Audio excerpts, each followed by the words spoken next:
जय जगन्नाथ नमस्कार welcome to RB teacher support मु राधा सार आपण मानक सामने नुआ टॉपिक नुआ वीडियो आज टॉपिक 8th पे कमिशन को रही कौन रही अपडेट समस्त कथा वीडियो रे आलोचना करबा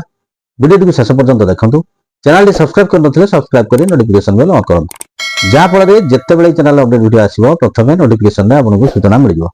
वीडियो भल लागिले लाइक शेयर करिवे अधिक अधिक हाइप्स देबे एवं आपण मानकर वैल्यूएबल कमेंट्स देबा पे मध्ये भूलिबे नाही 8th सेंट्रल पे संपर्क में राज्यसभा 15 जन एमपी प्रश्न करथिले will the minister of finance be please to state the status of the 8th central pay commission constituted to review pay allowances pensions and service conditions of central government employees. The key areas under review by the CPC including proposed changes to pay scales, allowances and pension structures. The timeline proposed for submission of the CPC report and government's roadmap for implementation of its recommendation and whether the ministry has assessed the fiscal impact of implementing CPC recommendations on the union budget, if so the details thereof. तो ये प्रश्न उपरे ministry of states in the ministry of finance Shri Pankaj Chaudhary तार उत्तर रखिले ए to सी जो point रे प्रश्न थिला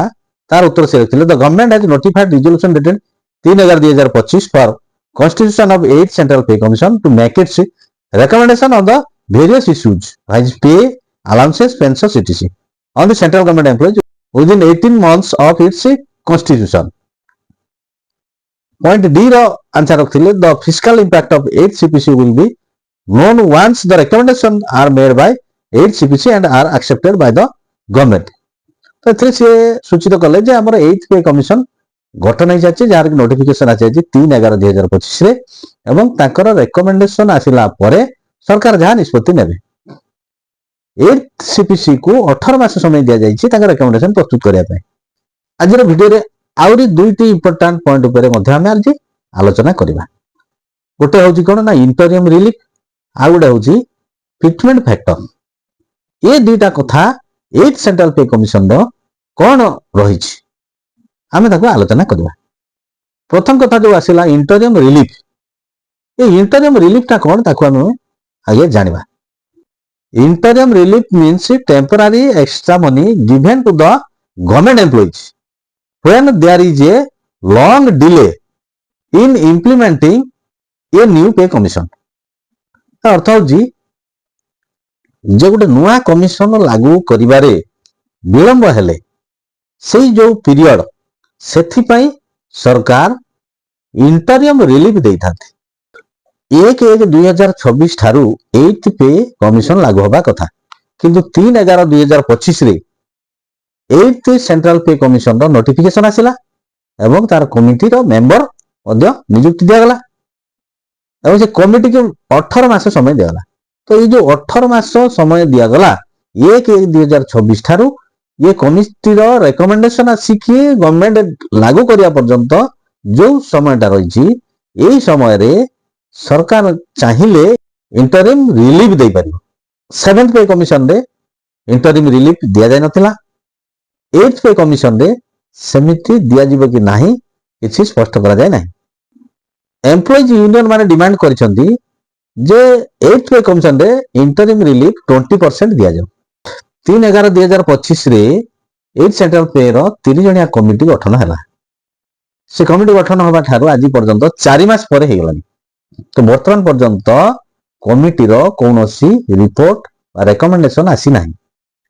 एबे बे सेंट्रल पे कमिशन रो honourable chairperson justice Ranjana Prakash Desai को गोटे स्टेटमेंट आसी से ताको स्टेटमेंट रे कहचंती ए जो 8th पे कमिशन कमिटी गठन हेतिला से कमिटी रे दुईटी सब कमिटी गठन करा जाई. गोटे होची पब्लिक कंसल्टेशन सब कमिटी आ गोटे होची ड्राफ्ट सब कमिटी. तो ये पब्लिक कंसल्टेशन सब कमिटी रो काम कोन ना से गवर्नमेंट एम्प्लॉई मानक ठारू बा जो स्टेक होल्डर माने अछंती से कमिटी पाई सेमानक ठारू से माने रिपोर्ट संग्रह करिवे फीडबैक नेबे. ड्राफ्ट सब कमिटी जो रही नेशनल काउंसिल जेसीएम तरफ ड्राफ्ट सब कमिटी पाखे डिमांड रखा जाइए फिटमेंट फैक्टर 3 रु 3.25 रखा जाऊ मिनिमम एंट्री लेवल सैलरी 54,000 करा जाऊ रिस्टोरेशन ऑफ ओपीएस करा जाऊ एनुअल इंक्रीमेंट 5% रु 7% करा जाऊ ये कथा नेशनल काउंसिल जेसीएम तरफ ड्राफ्ट सब कमिटी पाखे डिमांड रखा जाइए बर्तमान सेकेंड पॉइंट को जीवा फिटमेंट फैक्टर ये फिटमेंट फैक्टर कौन केते फिटमेंट फैक्टर आसी पारे से विषय रे हमें आज आलोचना करबा फिटमेंट फैक्टर केमिति कैलकुलेशन हुए से कथा जानिबा पूर्वरु हमें आउ केतोटी कथा निहाती जानिबार आवश्यकता रही फिटमेंट फैक्टर ता केते हबो एटा जानिबा एथि पई जरूरी तार उपरे सैलरी केते हबो सेटा निर्भर करूची तेणु जने कर्मचारी तार सैलरी केते पाइबो फिटमेंट फैक्टर जहाँ आसीबो सेइथिरे तार मल्टीप्लिकेशन हे जिवो किंतु जानिबा आवश्यक जे फिटमेंट फैक्टर ये कथाटी पे कमिशन पाई कंपलसरी नुहे से माने विभिन्न फॉर्मूला आधार रे विभिन्न फैक्टर को आखि आगे रखी विभिन्न कथा को गुरुतर सहित तर्जमा करी से माने सैलरी रिविजन पाई कौन करा जाय परिबो से निष्पत्ति कमिटी नै परिबे 6th पे कमिशन परे जेते बेले 7th पे कमिशन आसिला सेते बेले अक्रूड फॉर्मूला आधार रे कर्मचारी मानक पाई गोटे पे मैट्रिक्स दिया गला एवं से पे मैट्रिक्स मल्टीपल फैक्टर को आधार करके स्थिर करा गला एबे समस्त सरकारी कर्मचारी मानकर धारणा जे 8th सेंट्रल पे कमिशन रे मध्ये सेही बेले गोटे पे मैट्रिक्स आसीबो तो सेमिति भी न आसी पारे जदि पे मैट्रिक्स आसिला जेहेतु 7th पे कमिशन रे पे मैट्रिक्स आसीथिला एवं फिटमेंट फैक्टर आसीथिला तो ताको ही आमे लक्ष्य करिकि 8th सेंट्रल पे कमिशन रे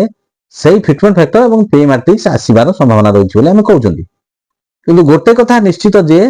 8th सेंट्रल पे कमिशन रे सरकारी कर्मचारी मानकर सैलरी रिविजन निश्चित हबो सैलरी रे वृद्धि घटिबो सेटा फिटमेंट फैक्टर रे आसी पारे किंबा अलगा कोन फैक्टर रे आसी पारे ताहा कमिशन रे रिकमेंडेशन आसिला परे एवं सरकार ताकू कार्यकारी कला परे ही जणा पड़े